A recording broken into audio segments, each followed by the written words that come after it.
Punjabi radio USA ਸੁਣ ਰਹੇ ਸਾਰੇ ਸਰੋਤਿਆਂ ਨੂੰ ਬਲਵਿੰਦਰ ਕੌਰ ਵੱਲੋਂ ਪਿਆਰ ਭਰੀ ਸਤਿ ਸ਼੍ਰੀ ਅਕਾਲ। ਅਤੇ ਜੀ ਸਰੋਤਿਓ, ਪ੍ਰੋਗਰਾਮ ਖਬਰ ਤੇ ਨਜ਼ਰ ਪ੍ਰੋਗਰਾਮ ਦੇ ਵਿੱਚ ਹੋਣਗੇ ਬਲਤੇਜ ਪੰਨੂ ਜੀ ਦੱਸਣਗੇ ਭਾਰਤ ਵਿੱਚ ਪੰਜਾਬ ਦੇ ਵਿੱਚ ਕੀ ਕੁਛ ਵਾਪਰਿਆ। ਖਬਰਾਂ ਤੋਂ ਪਹਿਲਾਂ ਧੰਨਵਾਦ ਕਰਨਾ ਚਾਹੁੰਦੇ ਸਾਡੇ ਸਪਾਂਸਰ ਦਾ ਜਿਨ੍ਹਾਂ ਨੇ ਇਸ ਪ੍ਰੋਗਰਾਮ ਨੂੰ ਸਪਾਂਸਰ ਕੀਤਾ, ਸਭ ਤੱਕ ਪਹੁੰਚਾਇਆ। ਖਾਲਸਾ ਇੰਸ਼ੋਰੈਂਸ ਏਜੰਸੀ ਸੈਨੋਜੇ ਤੋਂ, ਜਿਨ੍ਹਾਂ ਦਾ ਫੋਨ ਨੰਬਰ 4082722500 ਜੋ ਹਰ ਇੱਕ ਤਰ੍ਹਾਂ ਦੀਆਂ ਇੰਸ਼ੋਰੈਂਸ ਕਰਦੇ ਨੇ।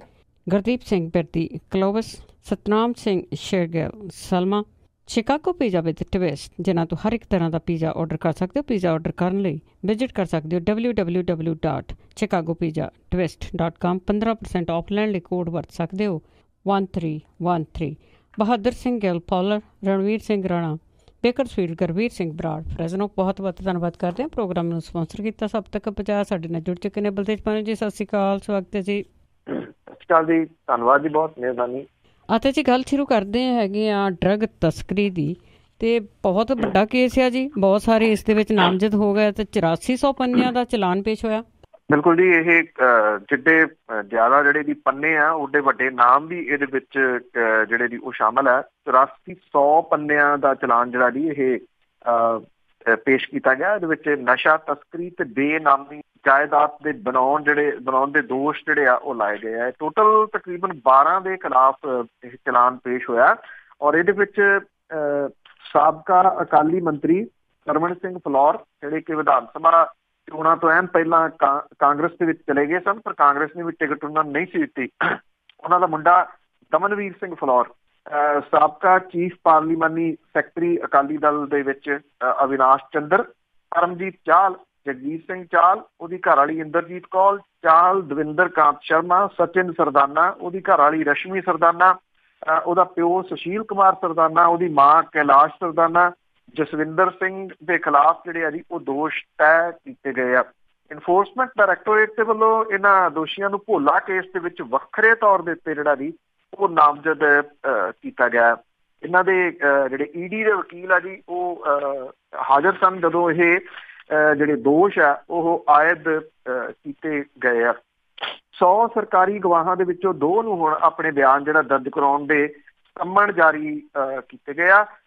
ਜਿਹੜੇ ਮੁਲਜ਼ਮ ਨੇ ਇਹਦੇ ਵਿੱਚ ਇਹਨਾਂ ਨੇ ਆਪੋ ਆਪਣੇ ਵਕੀਲਾਂ ਰਾਹੀਂ CBI ਅਦਾਲਤ ਦੇ ਵਿੱਚ ਵੱਖੋ ਵੱਖਰੀਆਂ ਅਰਜ਼ੀਆਂ ਦਾਇਰ ਕਰਕੇ ਖੁਦ ਨੂੰ ਬੇਕਸੂਰ ਦੱਸਿਆ ਸੀਗਾ ਔਰ ਇਸ ਕੇਸ ਚੋਂ ਡਿਸਚਾਰਜ ਕਰਨ ਦੀ ਮੰਗ ਕੀਤੀ ਸੀਗੀ। ਪਰ 31 ਅਗਸਤ ਨੂੰ ਅਦਾਲਤ ਨੇ ਸਰਕਾਰੀ ਧਿਰ ਤੇ ਜਿਹੜੀਆਂ ਬਚਾਅ ਪੱਖ ਦਾ ਸੀਗਾ ਜੀ ਵਕੀਲ, ਉਹਨਾਂ ਦੀਆਂ ਦਲੀਲਾਂ ਤੋਂ ਬਾਅਦ ਇਹ ਅਰਜ਼ੀਆਂ ਰੱਦ ਕਰ ਦਿੱਤੀਆਂ ਸੀਗੀਆਂ।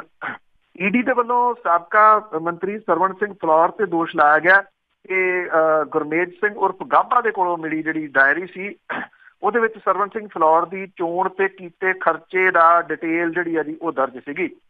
ਜਦੋਂ ਕਿ ਡਰੱਗ ਕੇਸ ਦੇ ਵਿੱਚ ਗ੍ਰਿਫਤਾਰ ਵਰਿੰਦਰ ਰਾਜਾ ਨੇ ਪੁੱਛਗਿੱਛ ਦੇ ਦੌਰਾਨ ਪੁਲਿਸ ਕੋਲ ਸਾਬਕਾ ਮੰਤਰੀ ਦੇ ਮੁੰਡੇ ਦਮਨਵੀਰ ਦਾ ਨਾਂ ਲਿਆ ਸੀਗਾ ਕਿ ਉਹਨੇ ਦਮਨਵੀਰ ਨੂੰ ਗੁਰਜੀਤ ਗਾਬਾ ਦੇ ਨਾਲ ਮਿਲਾਇਆ ਸੀਗਾ ਔਰ ਗੁਰਜੀਤ ਗਾਬਾ ਤੇ ਗੁਰਮੇਜ ਗਾਬਾ ਦੋਵੇਂ ਭਰਾ ਸੀਗੇ। ਇਹਨਾਂ 'ਚ ਜਿਹੜਾ ਅਵਿਨਾਸ਼ ਚੰਦਰ, ਜਿਹੜਾ ਚੀਫ ਪਾਰਲੀਮਾਨੀ ਸੈਕਟਰੀ ਰਿਹਾ ਅਕਾਲੀ ਸਰਕਾਰ ਦੇ ਸਮੇਂ, ਉਹਦੇ 'ਤੇ ਦੋਸ਼ ਹੈ ਕਿ ਗੁਰਮੇਜ ਗਾਬਾ ਕੋਲੋਂ ਡਾਇਰੀ ਦੇ ਵਿੱਚ ਚੋਣ ਤੇ ਖਰਚ ਕੀਤੇ ਪੈਸਿਆਂ ਤੋਂ ਇਲਾਵਾ ਖਰਚੇ ਦਾ ਹਿਸਾਬ ਕਿਤਾਬ ਜਿਹੜਾ ਜੀ ਉਹ ਲਿਖਿਆ ਹੋਇਆ ਸੀਗਾ। ਇੰਦਰਜੀਤ ਕੌਰ ਤੇ ਉਹਦੇ ਪਤੀ ਦੇ ਉੱਤੇ ਜਿਹੜੀ ਜੀ ਸੰਪੱਤੀ ਖਰੀਦਣ ਦਾ ਦੋਸ਼ ਜਿਹੜਾ ਜੀ ਉਹ ਲਾਇਆ ਗਿਆ। 8400 ਸਫ਼ਿਆਂ ਦੀ ਸਪਲੀਮੈਂਟਰੀ ਚਲਾਨ ਦੇ ਵਿੱਚ ਨਸ਼ਾ ਤਸਕਰੀ, ਦੇਸ਼ ਵਿਦੇਸ਼ ਦੇ ਵਿੱਚ ਬਣਾਈਆਂ ਜਾਇਦਾਦਾਂ ਦਾ ਜਿਹੜਾ ਜੀ ਉਹ ਵੇਰਵਾ ਇਹਦੇ ਵਿੱਚ ਸ਼ਾਮਲ ਸਾਰੇ ਦਾ ਸਾਰਾ ਕੀਤਾ ਗਿਆ। ਜਿਹੜੀ ਇਨਫੋਰਸਮੈਂਟ ਡਾਇਰੈਕਟੋਰੇਟ ਆ ਉਹਨੇ ਹੈਰਾਨੀਜਨਕ ਤਰੀਕੇ ਦੇ ਨਾਲ ਇਹ ਗੱਲ ਕਹੀ ਆ ਕਿ ਜਿਹੜਾ ਸੱਤਾ ਤੇ ਪਿੰਡੀ ਨੂੰ ਨਸ਼ਾ ਜਿਹੜਾ ਜਾਂਦਾ ਸੀਗਾ ਇੱਥੋਂ ਡਰੱਗ, ਉਹਨਾਂ ਦੇ ਕੋਲ ਕੋਈ ਸੋਰਸ ਨੀਗਾ ਕਿ ਉਹ ਕਿਵੇਂ ਜਾਂਦਾ ਸੀਗਾ, ਕਿਹੜੇ ਤਰੀਕੇ ਦੇ ਨਾਲ ਭੇਜਿਆ ਜਾਂਦਾ ਸੀਗਾ। ਇਹ ਅਣਗਹਿਲੀ ਕਹਿ ਲਓ ਜਾਂ ਨਾ ਮੰਨਣ ਵਾਲੀ ਗੱਲ ਹੈ। ਐਕਚੁਅਲੀ ਨਸ਼ਾ ਨਹੀਂ, ਸਿੰਥੈਟਿਕ ਡਰੱਗ ਦੇ ਬਾਰੇ ਸਾਰੇ ਜਾਣਦੇ ਕਿ ਇੱਥੋਂ ਕੈਮੀਕਲ ਜਾਂਦਾ ਸੀਗਾ ਜੀ ਔਰ ਕੈਮੀਕਲ ਲਿਜਾ ਕੇ ਬਾਹਰ ਜਿਹੜਾ ਜੀ ਉਹਦੇ ਫਿਰ ਉਹਨੂੰ ਮਿਕਸ ਕਰਕੇ ਸਿੰਥੈਟਿਕ ਡਰੱਗ ਉਹਦੇ ਤੋਂ ਤਿਆਰ ਕੀਤੀ ਜਾਂਦੀ ਸੀਗੀ। ਇਹ ਲੰਮਾ ਚੌੜਾ ਜਿਹੜਾ ਚਲਾਨ ਪੇਸ਼ ਕੀਤਾ ਗਿਆ ਇਹ ਅਜੇ ਕਿਉਂਕਿ 8400 ਪੰਨੇ ਆ, ਇਹਦੇ ਵਿੱਚ ਕਿਹੜੀਆਂ ਕਿਹੜੀਆਂ ਚੀਜ਼ਾਂ ਨੇ ਜਾਂ ਜਿਹੜੀ ਕਲੌਸ ਹੋਈ ਆ ਉਹਦੇ ਵਿੱਚ ਕੀ ਕੁਛ ਆ, ਇਹ ਅਜੇ ਇਹਦੇ ਉੱਤੇ ਗੱਲਬਾਤ ਜਿਹੜੀ ਹੈ ਉਹ ਚੱਲਦੀ ਰਹੂਗੀ। ਅਸਤੀਫਾ ਦੇ ਚੁੱਕੇ ਇਨਫੋਰਸਮੈਂਟ ਡਾਇਰੈਕਟੋਰੇਟ ਦੇ ਜਿਹੜੇ ਡਾਇਰੈਕਟਰ ਨੇ ਜੀ, ਸਾਬਕਾ ਡਾਇਰੈਕਟਰ ਨਰਿੰਦਰ ਸਿੰਘ ਹੁਰੀ ਵੀ ਇਸ ਮੌਕੇ ਦੇ ਉੱਤੇ ਹਾਜ਼ਰ ਸੀਗੇ ਜੀ। ਤੇ ਅੱਗੇ ਗੱਲ ਕਰਦੇ ਜੀ ਪੰਜਾਬੀ ਯੂਨੀਵਰਸਿਟੀ ਪਟਿਆਲਾ ਦੀ, ਉੱਥੇ 2 ਧੜਿਆਂ ਦੇ ਵਿੱਚ ਖੂਨੀ ਝੜਪਾਂ। ਜੀ ਇੱਥੇ ਪੰਜਾਬੀ ਯੂਨੀਵਰਸਿਟੀ ਪਟਿਆਲਾ ਦੇ ਵਿੱਚ ਹੋਸਟਲ ਦੇ ਮੁੱਦੇ ਨੂੰ ਲੈ ਕੇ ਇਹ ਸਾਰਾ ਕੁਝ ਜਿਹੜਾ ਜੀ ਉਹ ਚੱਲ ਰਿਹਾ। ਤੇ ਅਕਸਰ ਜਿਵੇਂ ਹੁੰਦਾ ਇੱਕ ਧੜਾ ਜਿਹੜਾ ਜੀ ਜੇ ਕੋਈ ਏਦਾਂ ਦੇ ਮੁੱਦਾ ਉਠਾਉਣਾ ਤੇ ਉਹਦੇ ਖਿਲਾਫ ਖੜਾ ਕਰ ਦਿੱਤਾ ਜਾਂਦਾ। ਇੱਥੇ ਵੀ ਮੰਗਾ ਮੰਨਣ ਦੀ ਜਗ੍ਹਾ ਦੇ ਉੱਤੇ ਜਿਹੜਾ ਜੀ ਉਹ ਖਿਲਾਫ ਧੜਾ ਖੜਾ ਕੀਤਾ ਹੋਇਆ। ਸੋ ਪੰਜਾਬੀ ਯੂਨੀਵਰਸਿਟੀ ਪਟਿਆਲਾ ਦੇ ਵਿੱਚ ਮਾਹੌਲ ਇਸ ਵੇਲੇ ਬੜਾ ਤਣਾਅ ਵਾਲਾ ਜਿਹੜਾ ਜੀ ਉਹ ਬਣਿਆ ਹੋਇਆ। ਸੋ ਜਿਹੜੇ ਸਟੂਡੈਂਟ ਗਰੁੱਪ ਨੇ ਉਹਨਾਂ ਦੇ ਵਿੱਚ ਲੜਾਈ ਹੋਈ। ਇਹਦੇ ਵਿੱਚ ਜ਼ਖਮੀ ਵੀ ਕਈ ਜਿਹੜੇ ਜੀ ਹੋਏ। ਫਿਜ਼ੀਕਲ ਵਿਭਾਗ ਦੇ ਜਿਹੜੇ ਸਟੂਡੈਂਟ ਨੇ ਉਹ 24 ਘੰਟੇ ਹੋਸਟਲ ਜਿਹੜਾ ਖੁੱਲ੍ਹਾ ਰੱਖਣ ਦੀ ਮੰਗ ਕਰ ਰਿਹਾ। ਵਿਦਿਆਰਥੀ ਜਥੇਬੰਦੀ ਜਿਹੜੀ DSO ਦੇ ਦਰਮਿਆਨ ਜਿਹੜਾ ਇੱਦਾਂ ਦਾ ਵਿਵਾਦ ਪੈਦਾ ਹੋਇਆ ਕਿ ਇਹ ਮਿੰਟਾਂ ਦੇ ਵਿੱਚ ਜਿਹੜਾ ਸੀਗਾ ਜੀ ਲੜਾਈ ਝਗੜੇ ਦੇ ਵਿੱਚ ਬਦਲ ਗਿਆ। ਔਰ ਲਹੂ ਲੁਹਾਨ ਜਿਹੜੇ ਹੋਏ ਸਟੂਡੈਂਟ ਸੀਗੇ ਜੀ ਉਹ ਇੱਕ ਦੂਜੇ ਦੇ ਖਿਲਾਫ ਉਹਨਾਂ ਨੇ ਸੱਟਾਂ ਜਿਹੜੀਆਂ ਜੀ ਉਹ ਲਾਈਆਂ। ਇਹ VC ਦੇ ਦਫ਼ਤਰ ਵਾਲਾ ਇਲਾਕਾ ਜਿਹੜਾ ਸੀਗਾ ਉਹ ਵੀ ਅਖਾੜੇ ਦਾ ਰੂਪ ਧਾਰਨ ਕਰ ਗਿਆ। ਡਾਂਗਾਂ, ਕਿਰਪਾਨਾਂ, ਹਾਕੀਆਂ, ਇੱਟਾਂ ਵੱਟਿਆਂ ਦੀ ਵਰਤੋਂ ਇਸ ਲੜਾਈ ਦੇ ਵਿੱਚ ਜਿਹੜੀ ਜੀ ਉਹ ਕੀਤੀ ਗਈ। ਇਹ ਕਿਹਾ ਜਾ ਰਿਹਾ ਕਿ ਫਿਜ਼ੀਕਲ ਵਿਭਾਗ ਦੇ ਮੁਖੀ ਨਿਸ਼ਾਨ ਸਿੰਘ ਜਿਹੜਾ ਕਿ ਯੂਨੀਵਰਸਿਟੀ ਅਥਾਰਟੀ 'ਚ ਪ੍ਰੋਵੋਸਟ ਵਜੋਂ ਵੀ ਤਾਇਨਾਤ ਹੈ, ਉਹਦੀ ਕੱਲ ਰਾਤ DSO ਦੀ ਧਿਰ ਦੀ ਇੱਕ ਜਿਹੜੀ ਵਿਦਿਆਰਥਣ ਸੀ ਉਹਦੇ ਨਾਲ ਤਕਰਾਰਬਾਜ਼ੀ ਹੋ ਗਈ ਜਿਹੜੀ ਕਿ ਇਸ ਘਟਨਾ ਦਾ ਕਾਰਨ ਬਣੀ ਹੈ। ਇਹ ਕਿਹਾ ਜਾ ਰਿਹਾ ਕਿ ਜਿਹੜੇ ਹੜਤਾਲ ਦੇ ਉੱਤੇ ਬੈਠੇ ਸਟੂਡੈਂਟ ਨੇ ਉਹਨਾਂ ਦੇ ਹੜਤਾਲ ਦਾ ਵਿਰੋਧ ਕਰ ਰਹੇ ਵਿਦਿਆਰਥੀਆਂ ਦੇ ਦਰਮਿਆਨ ਝੜਪ ਹੋਈ ਹੈ। ਔਰ ਫਿਜ਼ੀਕਲ ਵਿਭਾਗ ਦੇ ਵਿਦਿਆਰਥੀ ਇਸ ਗੱਲੋਂ ਰੰਜਿਸ਼ ਦੇ ਵਿੱਚ ਸੀਗੇ ਕਿ ਉਹਨਾਂ ਦੇ ਪ੍ਰੋਫੈਸਰ ਦੇ ਗਲਾਮੇ 'ਚ ਕਿਸੇ ਕੁੜੀ ਨੇ ਹੱਥ ਪਾਉਣ ਦੀ ਹਿੰਮਤ ਕਿਵੇਂ ਜਿਹੜਾ ਜੀ ਉਹ ਕਰ ਲਈ। ਉਹਨੇ ਐਕਚੁਅਲੀ ਭੜਕਾ ਦਿੱਤਾ ਜਾ ਕੇ ਕਿ ਮੇਰੇ ਉੱਤੇ ਜਿਹੜਾ ਜੀ ਉਹ ਕੁੜੀ ਨੇ ਹੱਥ ਪਾਇਆ ਗਲਾਮੇ ਨੂੰ। ਇੱਥੋਂ ਹੀ ਜਿਹੜੀ ਕਹਾਣੀ ਸੀ ਉਹ ਸ਼ੁਰੂ ਹੋਈ। ਜਿਵੇਂ ਮੈਂ ਸਟਾਰਟਿੰਗ 'ਚ ਕਿਹਾ ਸੀਗਾ ਕਿ ਜਿਹੜੇ ਇੱਦਾਂ ਦੇ ਮਸਲੇ ਹੁੰਦੇ ਆ ਅਕਸਰ ਯੂਨੀਵਰਸਿਟੀਜ਼ ਬਹੁਤ ਸਾਰੇ ਨੇ ਲਿਸਨਰ ਜਿਹੜੇ ਯੂਨੀਵਰਸਿਟੀਜ਼ ਕਰਕੇ ਆਏ ਨੇ ਉਹਨਾਂ ਨੂੰ ਪਤਾ ਹੈ ਕਿ ਜੇ ਕੋਈ ਸਮੱਸਿਆ ਜਿਹੜੀ ਖੜੀ ਹੁੰਦੀ ਹੈ ਜੇ ਸਟੂਡੈਂਟ ਇੱਕ ਹੋਏ ਤੇ ਸਟੂਡੈਂਟ ਦਾ ਦੂਜਾ ਜਿਹੜਾ ਧੜਾ ਆ ਉਹ ਅਕਸਰ ਯੂਨੀਵਰਸਿਟੀਜ਼ ਵਾਲੇ ਜਿਹੜੇ ਆ ਜੀ ਉਹ ਖੜਾ ਕਰਕੇ ਉਹਨਾਂ ਦੇ ਗਲ ਪਵਾ ਦਿੰਦੇ ਆ ਤਾਂ ਕਿ ਅਸਲ ਜਿਹੜੀ ਸਮੱਸਿਆ ਆ ਉਹਦੇ ਤੋਂ ਧਿਆਨ ਪਾਸੇ ਕੀਤਾ ਜਾ ਸਕੇ ਔਰ ਪ੍ਰਸ਼ਾਸਨ ਨੂੰ ਇਹ ਦੱਸਿਆ ਜਾ ਸਕੇ ਵੀ ਇੱਥੇ ਲਾਅ ਐਂਡ ਆਰਡਰ ਦੀ ਜਿਹੜੀ ਸਥਿਤੀ ਆ ਉਹ ਵਿਗੜ ਗਈ ਹੋਈ ਹੈ। ਉਹੋ ਜਿਹਾ ਕੁਛ ਇੱਥੇ ਪੰਜਾਬੀ ਯੂਨੀਵਰਸਿਟੀ ਪਟਿਆਲਾ ਦੇ ਵਿੱਚ ਚੱਲ ਰਿਹਾ ਜੀ। ਬਿਲਕੁਲ ਜੀ, ਹਰੇਕ ਥਾਂ ਪੋਲਿਟਿਕਸ ਚੱਲਦੀ ਆ। ਤੇ ਅੱਗੇ ਪੰਜਾਬ ਸਰਕਾਰ ਦੀ ਗੱਲ ਕਰਦੇ ਆ। ਪਹਿਲਾਂ ਵੀ ਵੈਸੇ ਜਿਹੜੀ ਪਹਿਲਾਂ ਸਰਕਾਰ ਗਈ ਵੀ ਆ ਅੰਨਾ ਵੰਡੇ ਰਿਓੜੀਆਂ ਵਾਲੀ ਗੱਲ ਆ, ਇਹਨਾਂ ਨੇ ਵੀ ਆਪਣੇ ਖਾਸ ਬੰਦਿਆਂ ਨੂੰ ਰੁਜ਼ਗਾਰ ਦਿੱਤਾ। ਬਿਲਕੁਲ ਜੀ, ਇਹ ਘਰ ਘਰ ਰੁਜ਼ਗਾਰ ਤੁਸੀਂ ਕਹਿ ਲਓ ਕਿ ਉਹਦੀ ਇੱਕ ਅੱਗੇ ਕੜੀ ਹੈ ਜਿਹੜਾ ਘਰ ਘਰ ਰੁਜ਼ਗਾਰ ਦੇਣ ਦਾ ਵਾਅਦਾ ਸੀਗਾ ਜੀ। ਇਹਦੇ ਵਿੱਚ ਰਿਟਾਇਰਡ ਆਫਿਸਰ ਚੋਣਾਂ ਦੇ ਵਿੱਚ ਜਿਹੜੇ ਸੀਗੇ ਇਲੈਕਸ਼ਨਾਂ ਦੇ ਵਿੱਚ ਸਾਡੀ ਰਹਿ ਗਏ ਕਾਂਗਰਸ ਦੇ ਸੀਨੀਅਰ ਆਗੂ ਜਿਹੜੇ ਆ ਜੀ ਉਹਨਾਂ ਨੂੰ ਰੁਜ਼ਗਾਰ ਦਿੱਤਾ ਜਾ ਰਿਹਾ ਤਾਂ ਕਿ ਉਹ ਵਿਹਲੇ ਨਾ ਰਹਿਣ, ਉਹ ਬੇਰੁਜ਼ਗਾਰ ਨਾ ਕਿਤੇ ਰਹਿਣ। ਮੌਜੂਦਾ ਸਰਕਾਰ ਨੇ 1.5 ਸਾਲ ਦੇ ਕਾਰਜਕਾਲ ਦੌਰਾਨ ਹੁਣ ਤੱਕ ਦਰਜਨ ਦੇ ਕਰੀਬ ਅਫਸਰਾਂ ਨੂੰ ਰਿਟਾਇਰਮੈਂਟ ਤੋਂ ਬਾਅਦ ਸਿਆਸੀ ਤੌਰ ਤੇ ਹਾਸ਼ੀਏ ਤੇ ਜਾ ਚੁੱਕੇ ਇੰਨੇ ਹੀ ਕਾਂਗਰਸੀ ਲੀਡਰਾਂ ਨੂੰ ਨਵੀਆਂ ਨੌਕਰੀਆਂ ਦੇ ਨਾਲ ਨਵਾਜ ਦਿੱਤਾ ਜੀ। 3 ਦਹਾਕੇ ਤੋਂ ਵੱਧ ਸਮਾਂ ਚੰਗੇ ਅਹੁਦੇ ਮੰਨਣ ਵਾਲੇ ਕੁਝ ਹੋਰ ਅਫਸਰਾਂ ਨੂੰ ਰੁਜ਼ਗਾਰ ਦੇਣਾ ਵੀ ਮੌਜੂਦਾ ਸਰਕਾਰ ਦੇ ਏਜੰਡੇ ਦੇ ਉੱਤੇ ਹੈ। ਇਸ ਸਾਲ ਰਿਟਾਇਰ ਹੋਣ ਵਾਲੇ ਆਂਧਰਾ ਪ੍ਰਦੇਸ਼ ਨਾਲ ਸੰਬੰਧਿਤ ਤੇ ਪੰਜਾਬ ਕਾਡਰ ਦੇ 1985 ਬੈਚ ਦੇ IAS ਅਧਿਕਾਰੀ DP ਰੈਡੀ ਨੂੰ ਖੁਰਾਕ ਕਮਿਸ਼ਨ ਦਾ ਮੁਖੀ ਲਾਉਣ ਸੰਬੰਧੀ ਮੁੱਖ ਮੰਤਰੀ ਦੇ ਵੱਲੋਂ ਹਰੀ ਝੰਡੀ ਦਿੱਤੀ ਜਾ ਚੁੱਕੀ ਹੈ। ਇਸ ਅਧਿਕਾਰੀ ਦੀ ਰਿਟਾਇਰਮੈਂਟ 31 ਦਸੰਬਰ ਨੂੰ ਹੋਣੀ ਹੈ ਪਰ ਨਵੀਂ ਨੌਕਰੀ ਦੀ ਸ਼ੁਰੂਆਤ 1 ਹਫ਼ਤੇ ਦੇ ਅੰਦਰ ਹੋ ਜਾਣੀ ਹੈ ਜੀ। ਉਦੋਂ ਪਹਿਲਾਂ ਦੇਖੋ ਕਿੰਨੀਆਂ ਨੌਕਰੀਆਂ ਹੋ ਗਈਆਂ, ਉਦੋਂ ਪਹਿਲਾਂ ਇਹ ਨੌਕਰੀ ਜਿਹੜੀ ਜੀ ਉਹ ਸ਼ੁਰੂ ਹੋ ਜਾਣੀ ਹੈ। ਮੁੱਖ ਮੰਤਰੀ ਦੇ ਨੇੜਲੇ ਸੂਤਰ ਜਿਹੜੇ ਆ ਜੀ ਕਹਿੰਦੇ ਕਿ ਪੰਜਾਬ ਪੁਲਿਸ ਦੇ ਮੁਖੀ ਸੁਰੇਸ਼ ਅਰੋੜਾ ਜਿਹੜੇ ਕਿ 31 ਦਸੰਬਰ ਨੂੰ ਰਿਟਾਇਰ ਹੋਣਗੇ ਉਹਨਾਂ ਨੂੰ ਵੀ ਸਰਕਾਰ ਦੇ ਵੱਲੋਂ 5 ਸਾਲਾ ਰੁਜ਼ਗਾਰ ਦੇਣ ਤੇ ਵਿਚਾਰ ਕੀਤਾ ਜਾ ਰਿਹਾ। ਪੰਜਾਬ ਸਰਕਾਰ ਦੇ ਵੱਲੋਂ ਜਿਹਨਾਂ ਅਧਿਕਾਰੀਆਂ ਨੂੰ ਹੁਣ ਤੱਕ ਰਿਟਾਇਰਮੈਂਟ ਤੋਂ ਬਾਅਦ ਮੁੜ ਕੇ ਰੁਜ਼ਗਾਰ ਦਿੱਤਾ ਗਿਆ ਉਹਦੇ 'ਚ ਕੈਪਟਨ ਅਮਰਿੰਦਰ ਸਿੰਘ ਉਹਨਾਂ ਦੇ ਪਿਛਲੇ ਕਾਰਜਕਾਲ ਦੇ ਦੌਰਾਨ ਮੁੱਖ ਸਕੱਤਰ ਤੇ ਬਿਜਲੀ ਬੋਰਡ ਦੇ ਚੇਅਰਮੈਨ ਰਹੇ YS ਰਤੜਾ ਨੂੰ ਪਨਗ੍ਰੇਨ ਦਾ ਚੇਅਰਮੈਨ ਲਾਇਆ ਗਿਆ। ਜੈ ਸਿੰਘ ਗਿੱਲ ਵੀ ਮੌਜੂਦਾ ਮੁੱਖ ਮੰਤਰੀ ਦੇ ਪਹਿਲਾਂ ਮੁੱਖ ਸਕੱਤਰ ਰਹੇ। ਉਦੋਂ ਬਾਅਦ ਬਿਜਲੀ ਰੈਗੂਲੇਟਰੀ ਕਮਿਸ਼ਨ ਦੇ 5 ਸਾਲ ਚੇਅਰਮੈਨ ਦੇ ਤਨਖਾਹ ਕਮਿਸ਼ਨ ਦਾ ਮੁਖੀ ਲਾਇਆ ਗਿਆ। ਕੈਪਟਨ ਸਾਹਿਬ ਦੇ ਨਾਲ ਹੀ ਮੁੱਖ ਸਕੱਤਰ ਰਹੇ KR ਲਖਣਪਾਲ ਨੂੰ ਪ੍ਰਸ਼ਾਸਕੀ ਸੁਧਾਰ ਕਮਿਸ਼ਨ ਦਾ ਮੁਖੀ, ਕੁਸਮਜੀਤ ਕੌਰ ਸਿੱਧੂ ਉਹਨਾਂ ਨੂੰ ਪੰਜਾਬ ਬਿਜਲੀ ਰੈਗੂਲੇਟਰੀ ਅਥਾਰਟੀ ਦੀ ਚੇਅਰਪਰਸਨ, ਮਨਦੀਪ ਸਿੰਘ ਸੰਧੂ ਨੂੰ ਜਿਹੜਾ ਜਵਾਬਦੇਹੀ ਕਮਿਸ਼ਨ ਦਾ ਚੇਅਰਮੈਨ, NS ਕੰਗ ਨੂੰ ਰੀਅਲ ਅਸਟੇਟ ਰੈਗੂਲੇਟਰੀ ਅਥਾਰਟੀ ਦਾ ਚੇਅਰਮੈਨ, ਜਤਿੰਦਰਬੀਰ ਸਿੰਘ ਰੰਧਾਵਾ ਨੂੰ ਪੰਜਾਬ ਇਨਫਰਾਸਟਰਕਚਰ ਰੈਗੂਲੇਟਰੀ ਅਥਾਰਟੀ ਦਾ ਮੁਖੀ ਤੇ ਤਕਨੀਕੀ ਸਿੱਖਿਆ ਮੰਤਰੀ ਚਰਨਜੀਤ ਸਿੰਘ ਚੰਨੀ ਦੇ ਭਰਾ ਮਨਮੋਹਨ ਸਿੰਘ ਨੂੰ ਇਸੇ ਅਥਾਰਟੀ ਦਾ ਮੈਂਬਰ, IAS APS ਵਿਰਕ ਤੇ IPS ਲੋਕਨਾਥ ਆਂਗਰਾ ਦੋਵਾਂ ਨੂੰ ਪੰਜਾਬ ਲੋਕ ਸੇਵਾ ਕਮਿਸ਼ਨ ਦਾ ਮੈਂਬਰ, ਸਾਬਕਾ DGP ਸਤੀਸ਼ ਕੁਮਾਰ ਸ਼ਰਮਾ ਨੂੰ ਸਿੱਖਿਆ ਟ੍ਰਿਬਿਊਨਲ ਦਾ ਮੈਂਬਰ, ਮਨੋਹਰ ਕਾਂਤ ਲੋਹੀਆ ਨੂੰ ਪੰਜਾਬ ਸਕੂਲ ਸਿੱਖਿਆ ਬੋਰਡ ਦਾ ਚੇਅਰਮੈਨ ਜਿਹੜਾ ਜੀ ਉਹ ਲਾਇਆ ਗਿਆ। ਔਰ ਮੁੱਖ ਮੰਤਰੀ ਹੋਰਾਂ ਦਾ ਆਪਣੀ ਪਾਰਟੀ ਦੇ ਜਿਹਨਾਂ ਸਿਆਸਤਦਾਨਾਂ ਨੂੰ ਹੁਣ ਤੱਕ ਚੇਅਰਮੈਨ ਜਾਂ ਵਾਈਸ ਚੇਅਰਮੈਨ ਲਾਇਆ ਗਿਆ, ਉਹਦੇ 'ਚ ਲਾਲ ਸਿੰਘ ਨੂੰ ਮੰਡੀ ਬੋਰਡ ਦਾ ਚੇਅਰਮੈਨ, ਰਜਿੰਦਰ ਕੌਰ ਭੱਠਲ ਨੂੰ ਯੋਜਨਾ ਬੋਰਡ ਦੀ ਵਾਈਸ ਚੇਅਰਪਰਸਨ, ਅਕਾਲੀ ਸਰਕਾਰ ਦੇ ਸਮੇਂ ਵਾਈਸ ਚੇਅਰਮੈਨ ਲਾਏ ਗਏ ਰਜਿੰਦਰ ਗੁਪਤਾ ਦਾ ਪਹਿਲਾਂ ਵਾਲਾ ਰੁਤਬਾ ਜਿਹੜਾ ਬਰਕਰਾਰ ਹੈ, ਅਮਰਜੀਤ ਸਿੰਘ ਸਮਰਾ ਨੂੰ ਮਾਰਕਫੈਡ ਦਾ ਚੇਅਰਮੈਨ, ਰਮਨ ਬਹਿਲ ਨੂੰ ਐਸਐਸ ਬੋਰਡ ਦਾ ਮੁਖੀ ਜਿਹੜਾ ਜੀ ਉਹ ਲਾਇਆ ਗਿਆ। ਹੈਰਾਨੀ ਵਾਲੀ ਗੱਲ ਇਹ ਆ ਕਿ ਰਿਟਾਇਰਮੈਂਟ ਤੋਂ ਬਾਅਦ ਇਹ ਲੋਕ ਟਿਕਣਾ ਨਹੀਂ ਚਾਹੁੰਦੇ ਕਿਸੇ ਵੀ ਜਗ੍ਹਾ ਦੇ ਉੱਤੇ। ਇਹ ਕਦੀ ਨਹੀਂ ਸੋਚਦੇ ਕਿ ਇੱਥੇ ਜਿਹੜੇ ਜੀ ਲੋੜਵੰਦ ਨੇ ਉਹਨਾਂ ਨੂੰ ਲਾ ਕੇ ਜਾਂ MLA ਜਿਹੜੇ ਨੇ ਜੇ ਇੱਥੇ ਐਡਜਸਟ ਕੀਤੇ ਜਾਣ ਤੇ ਜਿਹੜੀਆਂ ਅੱਗੋਂ ਚੇਅਰਮੈਨੀਆਂ ਵਗੈਰਾ ਨੇ ਉਹ ਪਾਰਟੀ ਦੇ ਵਰਕਰਾਂ ਨੂੰ ਹੀ ਕਮ ਸੇ ਕਮ ਜਿਹੜਾ ਜੀ ਉਹ ਮਿਲ ਜਾਣ। ਪਾਰਟੀ ਦੇ ਵਰਕਰ ਜਿਹੜੇ ਕਿ ਜਿੰਦਾਬਾਦ ਮੁਰਦਾਬਾਦ ਕਰਦੇ, ਗਲ ਤੋਂ ਖੂਨ ਤੱਕ ਜਿਹੜਾ ਜੀ ਉਹ ਕੱਢ ਲੈਂਦੇ ਆ, ਉਹਨਾਂ ਨੂੰ ਕਿਸੇ ਪਾਸਿਓਂ ਕੋਈ ਢੋਈ ਜਿਹੜੀ ਜੀ ਉਹ ਨਹੀਂ ਮਿਲਦੀ।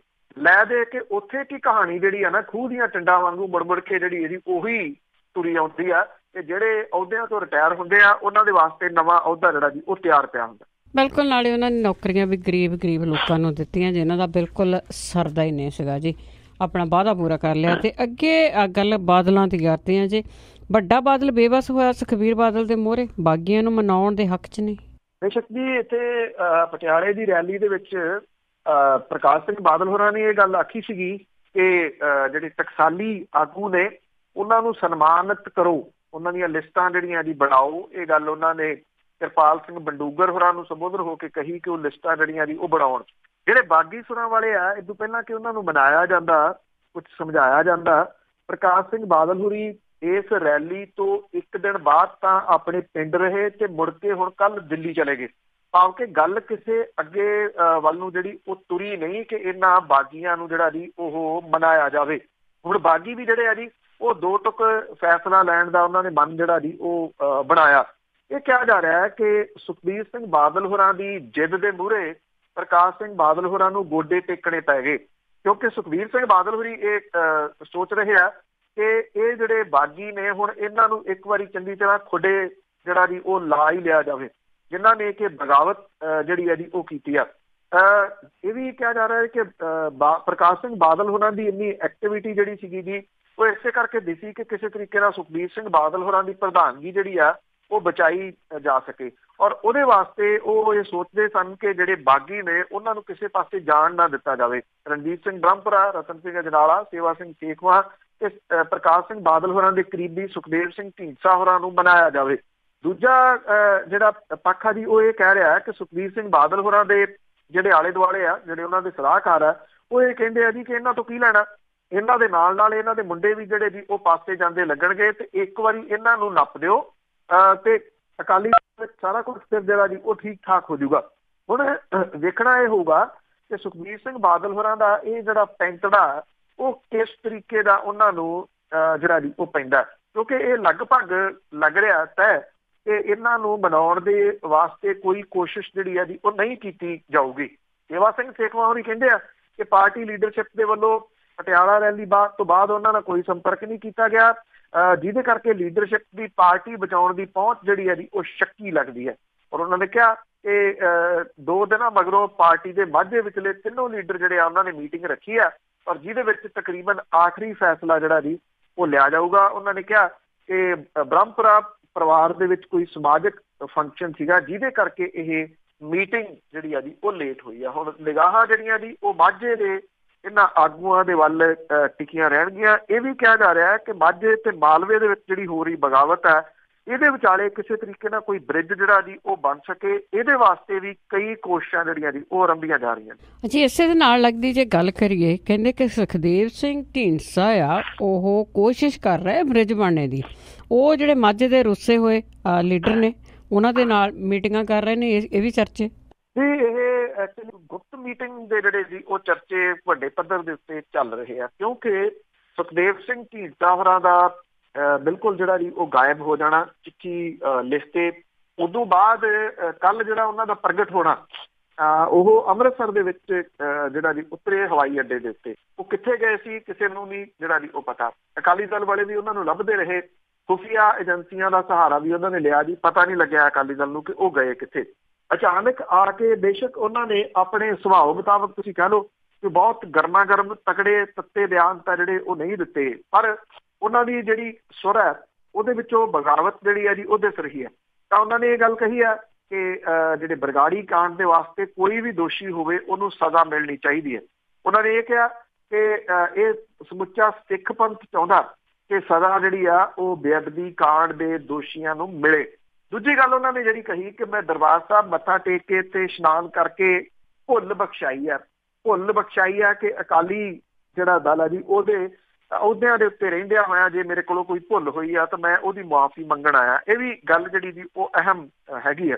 ਉਹਨਾਂ ਨੇ ਜਿਹੜੇ ਅਕਾਲੀ ਆਗੂਆਂ ਦੇ ਵੱਲੋਂ ਕੁਛ ਮੀਡੀਆ ਦਾ ਬਾਈਕਾਟ ਕਰਨ ਦੀ ਗੱਲ ਕਹੀ ਗਈ ਸੀ। ਉਹਨਾਂ ਨੇ ਵੀ ਇਹ ਗੱਲ ਜਿਹੜੀ ਜੀ ਕਹੀ ਆ ਸੁਖਦੇਵ ਸਿੰਘ ਢੀਂਡਸਾ ਹੋਰਾਂ ਨੇ ਕਿ ਮੀਡੀਆ ਨੂੰ ਆਜ਼ਾਦਾਨਾ ਤੌਰ ਦੇ ਉੱਤੇ ਕੰਮ ਕਰਨ ਦੇਣਾ ਚਾਹੀਦਾ, ਇਹਦੇ ਉੱਤੇ ਇਸ ਤਰ੍ਹਾਂ ਦੀਆਂ ਪਾਬੰਦੀਆਂ ਨਹੀਂ ਲੱਗਣੀਆਂ ਚਾਹੀਦੀਆਂ। ਕਨਸੂਆਂ ਇਹ ਵੀ ਚੱਲ ਰਹੀਆਂ ਨੇ ਕਿ ਉਹਨਾਂ ਦਾ ਅੰਮ੍ਰਿਤਸਰ ਜਿਹੜਾ ਜੀ ਉਹ ਜਾਣਾ ਇਹ ਮਹਿਜ਼ ਇਤਫਾਕ ਨੀਗਾ, ਇਹਦੇ ਪਿੱਛੇ ਉਹ ਕਈ ਕਾਰਨ ਨੇ। ਕਿਉਂਕਿ ਉਹਨਾਂ ਨੇ ਧੰਨਵਾਦ ਵੀ ਕੀਤਾ ਕਿ ਮਾਝੇ ਦੇ ਲੀਡਰਾਂ ਨੇ ਉਹਨਾਂ ਲਈ ਹਾਂ ਦਾ ਨਾਅਰਾ ਮਾਰਿਆ, ਇਹਦੇ ਵਾਸਤੇ ਉਹ ਧੰਨਵਾਦ ਕਰਦੇ ਆ। ਧੰਨਵਾਦ ਪਿੱਛੇ ਜਿਹੜੀ ਗੱਲ ਲੁਕੀ ਹੋਈ ਸੀਗੀ ਕਿ ਉਹ ਇਕੱਠੇ ਜਿਹੜੇ ਜੀ ਇਸ ਮਸਲੇ ਦੇ ਉੱਤੇ ਗੱਲਬਾਤ ਜਿਹੜੀ ਆ ਉਹ ਕਰ ਰਹੇ ਆ ਕਿਤੇ ਨਾ ਕਿਤੇ। ਕੁਝ ਅੰਦਰੂਨੀ ਸੂਤਰ ਜਿਹੜੇ ਆ ਜੀ ਉਹ ਇਹ ਵੀ ਦੱਸਦੇ ਆ ਕਿ ਗੱਲ ਅੱਗੇ ਲੱਗਣ ਨੂੰ ਲੈ ਕੇ ਜਿਹੜੀ ਆ ਜੀ ਉਹ ਕਿਤੇ ਨਾ ਕਿਤੇ ਅੜੀ ਆ।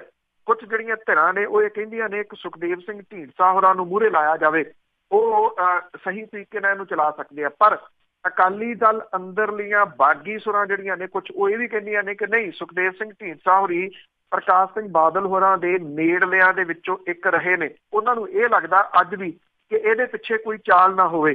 ਜੇ ਸੁਖਦੇਵ ਸਿੰਘ ਢੀਂਡਸਾ ਹੋਰਾਂ ਨੂੰ ਮੂਹਰੇ ਕਰਤਾ ਤੇ ਇਹ ਸਾਰੇ ਕਿਤੇ ਜਿਹੜਾ ਜੀ ਉਹ ਰਗੜੇ ਦੇ ਵਿੱਚ ਨਾ ਆ ਜਾਣ। ਇਸ ਕਰਕੇ ਇਹ ਕਹਿੰਦੇ ਆ ਕਿ ਇਸ ਮੌਕੇ ਦੇ ਉੱਤੇ ਰਣਜੀਤ ਸਿੰਘ ਬ੍ਰਹਮਪੁਰਾ ਹੋਰਾਂ ਨੂੰ ਅੱਗੇ ਜਿਹੜਾ ਜੀ ਉਹ ਲਾਇਆ ਜਾਣਾ ਚਾਹੀਦਾ। ਗੱਲ ਕਿਤੇ ਨਾ ਕਿਤੇ ਇੱਥੇ ਇੱਕ ਜਿਹੜੀ ਆ ਜੀ ਉਹ ਅੜੀ ਹੋਈ ਜਾਪਦੀ ਆ। ਇਹ ਜਿਹੜੀਆਂ ਮੀਟਿੰਗਸ ਵਗੈਰਾ ਚੱਲ ਰਹੀਆਂ ਨੇ ਜਾਂ ਜਿਵੇਂ ਅਕਾਲੀ ਦਲ ਨੇ ਕਹਿਤਾ ਕਿ ਅਸੀਂ ਤਾਂ ਗੱਲ ਨਹੀਂ ਕਰਨੀ, ਉਦੋਂ ਬਾਅਦ ਇਹਨਾਂ ਦੇ ਨਾਲ ਕਿੰਨੇ ਹੋਰ ਜੁੜਦੇ ਆ ਕਿ ਕਿਸ ਪਾਸੇ ਵੱਲ ਨੂੰ ਜਿਹੜੀ ਆ ਜੀ ਉਹ ਗੱਲ ਜਾਂਦੀ ਆ। ਇਹ ਅਗਲੇ ਤਕਰੀਬਨ 1-2 ਦਿਨ ਜਿਹੜੇ ਆ ਜੀ ਉਹ ਬੜੇ ਅਹਿਮ ਰਹਿਣਗੇ। ਤੇ ਜੀ ਲੱਗਦਾ ਹੈ ਕਿ ਇਹਨਾਂ ਤੇ ਜਿਹੜੇ ਬੱਦਲ ਆ ਨਾ ਬਹੁਤ ਕਾਲੇ ਕਾਲੇ ਛਾ ਗਏ ਅਕਾਲੀ ਦਲ ਤੇ ਜੇ ਹੁਣ ਆਪਾਂ ਦਿੱਲੀ ਦੀ ਗੱਲ ਕਰੀਏ, ਦਿੱਲੀ ਦੇ ਵਿੱਚ ਵੀ ਪਿੱਟ ਪਟਾਕਾ ਪੈ ਗਿਆ। ਸ਼ੈਂਟੀ ਦੇ ਸਵਾਲਾਂ ਦਾ ਜਵਾਬ ਦੇਣ ਤੋਂ ਭੱਜੇ ਮਨਜੀਤ ਸਿੰਘ ਜੀ ਕੇ। ਇਹ ਦਿੱਲੀ ਸਿੱਖ ਗੁਰਦੁਆਰਾ ਮੈਨੇਜਮੈਂਟ ਕਮੇਟੀ ਦੇ ਭ੍ਰਿਸ਼ਟਾਚਾਰ ਦੇ ਦੋਸ਼ਾਂ ਦੇ ਵਿੱਚ ਘਿਰੇ ਮਨਜੀਤ ਸਿੰਘ ਜੀਕੇ ਦੇ ਖਿਲਾਫ ਕਮੇਟੀ ਦੇ ਮੌਜੂਦਾ ਮੈਂਬਰ ਤੇ ਸਾਬਕਾ ਜਨਰਲ ਸਕੱਤਰ ਗੁਰਮੀਤ ਸਿੰਘ ਸ਼ੈਂਟੀ ਉਹਨੇ ਜਿਹੜਾ ਜੀ ਕੁਝ ਤੱਥਾਂ ਦੇ ਉੱਤੇ ਆਧਾਰਿਤ ਦੋਸ਼ ਜਿਹੜੇ ਆ ਜੀ ਉਹ ਲਾਏ ਆ। ਗੁਰਮੀਤ ਸਿੰਘ ਸ਼ੈਂਟੀ ਨੇ ਪ੍ਰੈਸ ਕਾਨਫਰੰਸ ਕਰਕੇ ਜੀਕੇ ਤੇ ਕਰੋੜਾਂ ਰੁਪਏ ਦਾ ਭ੍ਰਿਸ਼ਟਾਚਾਰ ਕਰਨ ਦਾ ਦੋਸ਼ ਜਿਹੜਾ ਜੀ ਉਹ ਲਾਇਆ। ਔਰ ਉਹਨਾਂ ਨੇ ਕਿਹਾ ਕਿ ਜੀਕੇ ਨੇ ਗੁਰੂ ਕੀ ਗੋਲਕ ਆਪਣੇ ਚਹੇਤਿਆਂ ਤੇ ਰਿਸ਼ਤੇਦਾਰਾਂ ਨੂੰ ਲੁਟਾ ਦਿੱਤੀ ਹੈ। ਜੀਕੇ ਨੇ ਦਿੱਲੀ ਦੀਆਂ ਸਿੱਖ ਵਿਰਾਸਤੀ ਇਮਾਰਤਾਂ ਨੂੰ ਢਹਿ ਢੇਰੀ ਕਰਨ ਦੀ ਕਿਹਾ ਕਿ ਸੌਦੇਬਾਜ਼ੀ 'ਚ ਕੋਈ ਕਸਰ ਨਹੀਂ ਛੱਡੀ। ਉਹਨੇ ਇਹ ਵੀ ਗੱਲ ਕਹੀ ਹੈ ਕਿ ਜੀਕੇ ਨੇ ਕਿਤਾਬਾਂ ਛਪਾਉਣ, ਡਰੈਸਾਂ ਤਿਆਰ ਕਰਨ, ਵਿਰਾਸਤੀ ਇਮਾਰਤਾਂ ਢਾਉਣ ਲਈ 60 ਲੱਖ 'ਚ ਸੌਦੇਬਾਜ਼ੀ ਕਰਨ ਦੀ ਘਪਲੇਬਾਜ਼ੀ ਜਿਹੜੀ ਹੈ ਜੀ ਉਹ ਕੀਤੀ ਆ। ਉਧਰ ਜਿਹੜੇ ਪਰਮਜੀਤ ਸਿੰਘ ਸਰਨਾ ਨੇ, ਉਹਦੇ ਭਰਾ ਹਰਵਿੰਦਰ ਸਿੰਘ ਸਰਨਾ ਨੇ ਕਿਹਾ ਕਿ ਜਿਹੜਾ ਜੀਕੇ ਸਿੰਘ ਹੈ ਇਹ ਅਸਤੀਫੇ ਦੀਆਂ ਅਫਵਾਹਾਂ ਫੈਲਾ ਕੇ ਦਿੱਲੀ ਤੋਂ MP ਟਿਕਟ ਲਈ ਬਾਦਲਾਂ ਨੂੰ ਬਲੈਕਮੇਲ ਕਰ ਰਿਹਾ। ਉਹਦਾ ਇਹ ਕਹਿਣਾ ਹੈ ਕਿ ਜੀਕੇ ਦੇ ਵੱਲੋਂ ਡੇਰਾ ਸੱਚਾ ਸੌਦਾ ਮੁਖੀ ਦੀ ਮਾਫੀ ਨੂੰ ਗਲਤ ਦੱਸਣ ਤੇ ਸਰਨਾ ਨੇ ਇਹ ਕਿਹਾ ਕਿ ਉਹੀ ਜੀਕੇ ਆ ਜਿਹੜਾ ਦਿੱਲੀ ਕਮੇਟੀ ਦੇ 25 ਮੈਂਬਰ ਲੈ ਕੇ ਅਕਾਲ ਤਖਤ ਦੇ ਜਥੇਦਾਰ ਦਾ ਧੰਨਵਾਦ ਕਰਨ ਗਿਆ ਸੀਗਾ ਤੇ ਹੁਣ ਇਹ ਕਹਿੰਦਾ ਕਿ ਮਾਫੀ ਦਾ ਫੈਸਲਾ ਗਲਤ ਸੀਗਾ। ਇਹ ਜਿਹੜੇ ਸਰਨਾ ਨੇ, ਹਰਵਿੰਦਰ ਸਿੰਘ ਸਰਨਾ, ਉਹਨੇ ਇਹ ਕਿਹਾ ਕਿ ਜੀਕੇ ਤੇ ਕਮੇਟੀ ਦੇ ਵਿੱਚ ਕੰਮਾਂ ਦਾ ਕਰੋੜਾਂ ਰੁਪਏ ਦਾ ਭ੍ਰਿਸ਼ਟਾਚਾਰ ਦਾ ਦੋਸ਼ ਜਿਹੜਾ ਜੀ ਉਹ ਲੱਗਿਆ। ਔਰ ਇਹ ਕਿਹਾ ਗਿਆ ਜੀ ਕਿ ਇਹਦੇ ਖਿਲਾਫ ਕਈ ਸਬੂਤ ਜਿਹੜੇ ਜੀ ਉਹ ਹੈਗੇ ਆ। ਇਸ ਲਈ ਇੱਕ ਵਿਅਕਤੀ ਜਿਹੜੇ ਕਿ ਇਹਨਾਂ ਦੇ ਨੇੜਿਓਂ ਹੀ ਰਹੇ ਨੇ, ਦੋਸ਼ ਤਾਂ ਕਾਫੀ ਜਿਹੜਾ ਜੀ ਉਹਨਾਂ ਦੇ ਉੱਤੇ ਵੀ ਲੱਗਦੇ ਰਹੇ ਕਿ ਵੱਡੀ ਤਨਖਾਹ ਤੇ ਉਹ ਆਏ ਨੇ, ਪਰ ਉਹਨਾਂ ਦਾ ਜਿਹੜਾ ਜੀ ਮੰਨਣਾ ਸੀਗਾ ਇਹ ਕਿ ਦਿੱਲੀ ਸਿੱਖ ਗੁਰਦੁਆਰਾ ਪ੍ਰਬੰਧਕ ਕਮੇਟੀ ਦੇ ਵਿੱਚ ਜਿੰਨੀ ਘਪਲੇਬਾਜ਼ੀ ਆ, ਜੇ ਕਿਸੇ ਦਿਨ ਇਹ ਸਾਹਮਣੇ ਆ ਗਈ ਤਾਂ ਉਹ ਕਹਿੰਦੇ ਕਿ ਇਹ ਅੱਖਾਂ ਜਿਹੜੀਆਂ ਉਹ ਟੱਡੀਆਂ ਰਹਿ ਜਾਣਗੀਆਂ। ਕਿਉਂਕਿ ਇਹ ਕਿਹਾ ਜਾ ਰਿਹਾ ਕਿ ਉੱਥੇ ਕਾਗਜ਼ੀ ਪੱਤਰੀ ਕੁਝ ਵੀ ਨਹੀਂ ਹੈਗਾ, ਸਿਰਫ ਇੱਧਰੋਂ ਆ ਰਹੇ ਤੇ ਉੱਧਰ ਨੂੰ ਜਾ ਰਹੇ, ਕੌਣ ਲਈ ਜਾਂਦਾ ਇਹਦਾ ਵੀ ਕੋਈ ਹਿਸਾਬ ਕਿਤਾਬ ਜਿਹੜਾ ਜੀ ਉਹ ਨਹੀਂਗਾ। ਜੇ ਕੱਲ ਨੂੰ ਜਿਹੜੀ ਜੀ ਇਹਦੀ ਜਾਂਚ ਹੁੰਦੀ ਹੈ, ਜੋ ਸ਼ੈਂਟੀ ਨੇ ਜਿਹੜੇ ਦੋਸ਼ ਲਾਏ ਆ ਉਹਨਾਂ ਨੂੰ ਕੱਟਿਆ ਨਹੀਂ ਜਾ ਸਕਦਾ ਕਿਸੇ ਵੀ ਹਾਲਤ 'ਚ। ਜੇ ਉਹਦੀ ਜਾਂਚ ਹੁੰਦੀ ਹੈ ਫਿਰ ਇਹਨਾਂ ਨੇ ਰੌਲਾ ਇਹ ਪਾ ਲੈਣਾ ਜੀ ਕਿ ਦੇਖੋ ਇਹ ਧਰਮ ਦੇ ਉੱਤੇ ਅਟੈਕ ਜਿਹੜਾ ਜੀ ਉਹ ਕਰ ਰਹੇ ਆ। ਪਰ ਇਹ ਆ ਜੀ ਕਿ ਪ੍ਰਬੰਧਕੀ ਤੌਰ ਦੇ ਉੱਤੇ ਉਹਦੇ ਵਿੱਚ ਇੰਨੀਆਂ ਊਣਤਾਈਆਂ ਦੱਸੀਆਂ ਜਾ ਰਹੀਆਂ ਨੇ ਕਿ ਕਬਜ਼ਾ ਕਾਇਮ ਰਹੇ। ਤਾਂ ਕਰਕੇ ਬਾਦਲਾਂ ਨੇ ਜਿਹੜਾ ਜੀ ਇਸ ਚੀਜ਼ ਨੂੰ ਛੇੜਿਆ ਹੀ ਨਹੀਂ ਵੀ ਚਲੋ ਜੋ ਕੁਛ ਹੁੰਦਾ ਹੈ ਉਹਨੂੰ ਉਸੇ ਤਰੀਕੇ ਦੇ ਨਾਲ ਚੱਲੀ ਜਾਣ ਦਿਓ। ਸ਼ੰਟੀ ਦੇ ਜਿਹੜੇ ਲਾਏ ਹੋਏ ਦੋਸ਼ ਨੇ, ਕੋਈ ਇਹਨੂੰ ਸਿਆਸਤ ਤੋਂ ਪ੍ਰੇਰਿਤ ਜਾਂ ਵਿਰੋਧ ਪ੍ਰੇਰਿਤ ਜਿਹੜਾ ਜੀ ਉਹ ਕਹਿ ਸਕਦਾ, ਪਰ ਇਹ ਦੋਸ਼ ਜਿਹੜੇ ਨੇ ਮੂਲੋਂ ਰੂਪ ਦੇ ਵਿੱਚ ਰੱਦ ਨਹੀਂ ਕੀਤੇ ਜਾ ਸਕਦੇ। ਜਿੱਡੀ ਘਪਲੇਬਾਜ਼ੀ ਦਿੱਲੀ ਦੇ ਵਿੱਚ ਗੁਰਦੁਆਰਾ ਮੈਨੇਜਮੈਂਟ ਕਮੇਟੀ ਦੇ ਵਿੱਚ ਹੋਈ ਆ, ਜੇ ਉਹ ਰੀਅਲ ਦੇ ਵਿੱਚ ਸਾਹਮਣੇ ਆ ਗਈ ਤਾਂ ਹੋ ਸਕਦਾ ਹੈ ਕਿ ਲੋਕ ਜਿਹੜਾ ਸੋਚਣ ਦੇ ਵਾਸਤੇ ਮਜਬੂਰ ਹੋ ਜਾਣ ਕਿ ਇੰਨਾ ਪੈਸਾ ਲੋਕ ਜਿਹੜਾ ਚੜਾਉਂਦੇ ਰਹੇ ਉਹ ਕਿਹੜੇ ਤਰੀਕੇ ਦੇ ਨਾਲ ਸਿੱਧਾ ਇਹਨਾਂ ਨੇ ਖਾਣ ਦੇ ਜੁਗਾੜ ਲਾਏ ਹੋਏ ਸੀ। ਬਿਲਕੁਲ ਜੀ, ਗੁਰਦੁਆਰਿਆਂ ਦੇ ਪੈਸੇ ਤੋਂ ਤਾਂ ਇਹਨਾਂ ਨੇ ਬਿਜ਼ਨਸ ਬਣਾ ਲਿਆ। ਬਹੁਤੇ ਲੋਕਾਂ ਨੂੰ ਇਹ ਗੱਲਾਂ ਚੰਗੀਆਂ ਨਹੀਂ ਲੱਗਦੀਆਂ। ਤੇ ਅੱਗੇ ਹੁਣ ਪੰਜਾਬ ਦੇ ਕਿਸਾਨਾਂ ਦੀ ਗੱਲ ਕਰੀਏ ਤੇ ਖਾਦ ਮਹਿੰਗੀ ਹੋਈ, ਝਟਕਾ ਲੱਗਾ ਇਹਨਾਂ ਨੂੰ। ਦੇਖੋ ਜੀ, ਜਿੱਥੇ ਪਰਾਲੀ ਨੂੰ ਅੱਗ ਲਾਉਣ ਦੇ ਮੁੱਦੇ ਦੇ ਉੱਤੇ ਪੰਜਾਬ ਸਰਕਾਰ ਜਿਹੜੀ ਆ ਜੀ ਉਹ ਰੌਲਾ ਤਪਾ ਰਹੀ ਆ, ਕਿਸਾਨੀ ਇਸ ਮੁੱਦੇ ਦੇ ਉੱਤੇ ਘਿਰੀ ਹੋਈ ਆ ਕਿ ਉਹ ਕਰੇ ਤਾਂ ਕੀ ਕਰੇ। ਇੱਕ ਪਾਸੇ ਕੇਸ ਨੇ, ਦੂਜੇ ਪਾਸੇ ਅਗਲੀ ਫਸਲ ਦੀ ਤਿਆਰੀ ਆ। ਨਾ ਸੈਂਟਰ ਦੀ ਸਰਕਾਰ ਨਾ ਪੰਜਾਬ ਸਰਕਾਰ ਜਿਹੜੀ ਜੀ ਉਹਨਾਂ ਨੂੰ ਕੁਛ ਜਿਹੜਾ ਪਰਾਲੀ ਚੁੱਕਣ ਦੇ ਵਾਸਤੇ ਦੇਣ ਲਈ ਤਿਆਰ ਹੈ। ਹਾੜੀ ਦੀਆਂ ਫਸਲਾਂ ਦੀ ਬਿਜਾਈ ਤੋਂ ਪਹਿਲਾਂ ਇੱਕ ਝਟਕਾ ਹੋਰ ਦੇ ਦਿੱਤਾ ਜੀ ਸਰਕਾਰ ਨੇ। ਜਿਹੜੀ DAP ਖਾਦ ਹੈ ਉਹਦੀ ਪ੍ਰਾਈਸ ਦੇ ਵਿੱਚ ਵੱਡਾ ਵਾਧਾ ਕਰ ਦਿੱਤਾ। ਕਿਸਾਨਾਂ ਨੂੰ DAP ਖਾਦ ਦਾ ਥੈਲਾ ਜਿਹੜਾ 140 ਰੁਪਏ ਮਹਿੰਗਾ ਮਿਲੂਗਾ ਔਰ ਕਿਸਾਨਾਂ ਦੇ ਉੱਤੇ 224 ਕਰੋੜ ਰੁਪਏ ਦਾ ਵਾਧੂ ਬੋਝ ਜਿਹੜਾ ਉਹ ਪੈ ਜਾਊਗਾ ਇਹਦੇ ਨਾਲ। ਪੰਜਾਬ ਦੇ ਖੇਤੀਬਾੜੀ ਤੇ ਕਿਸਾਨ ਭਲਾਈ ਵਿਭਾਗ ਦੇ ਡਾਇਰੈਕਟਰ ਦੇ ਵੱਲੋਂ ਪੰਜਾਬ ਦੇ ਸਮੂਹ ਡਿਸਟ੍ਰਿਕਟ ਦੇ ਜਿਹੜੇ ਖੇਤੀਬਾੜੀ ਅਫਸਰ ਆ ਉਹਨਾਂ ਨੂੰ 3 ਅਕਤੂਬਰ 18 ਨੂੰ ਕੱਢੀ ਚਿੱਠੀ ਦੇ ਵਿੱਚ ਇਹ ਕਿਹਾ ਗਿਆ 50 ਕਿਲੋ ਦੇ DAP ਖਾਦ ਦੇ ਥੈਲੇ ਦਾ ਰੇਟ 1250 ਰੁਪਏ ਤੋਂ ਵੱਧ ਕੇ 1390 ਰੁਪਏ ਹੋ ਗਿਆ। DAP ਖਾਦ ਜਿਹੜੀ ਹੈ ਜੀ ਵੱਡੀ ਮਾਤਰਾ ਦੇ ਵਿੱਚ ਵਿਦੇਸ਼ ਤੋਂ ਮੰਗਾਈ ਜਾਂਦੀ ਹੈ, ਇਸ ਕਰਕੇ ਡਾਲਰ ਦੇ ਮੁਕਾਬਲੇ ਰੁਪਈਏ ਦੇ ਕਮਜ਼ੋਰ ਹੋਣ ਨੂੰ ਕੀਮਤ ਵਧਣ ਲਈ ਜ਼ਿੰਮੇਵਾਰ ਠਹਿਰਾਇਆ ਜਾ ਰਿਹਾ। ਡਾਇਰੈਕਟਰ ਨੇ ਵੀ ਹਦਾਇਤ ਕੀਤੀ ਹੈ ਕਿ ਕਿਸਾਨਾਂ ਨੂੰ ਥੈਲੇ ਦੇ ਉੱਤੇ ਪ੍ਰਿੰਟ ਰੇਟ ਅਨੁਸਾਰ ਖਾਦ ਵੇਚਣੀ ਯਕੀਨੀ ਬਣਾਈ ਜਾਵੇ। ਜਿਹੜੀ ਕਣਕ, ਆਲੂ, ਗੰਨਾ ਤੇ ਜਿਹੜੀਆਂ ਬਾਕੀ ਫਸਲਾਂ ਨੇ ਇਹਦੇ ਵਿੱਚ DAP ਖਾਦ ਦੀ ਵਰਤੋਂ ਹੁੰਦੀ ਹੈ ਔਰ ਪੰਜਾਬ ਦੇ ਵਿੱਚ 8 ਲੱਖ ਟਨ DAP ਖਾਦ ਦੀ ਖਪਤ ਹੈ।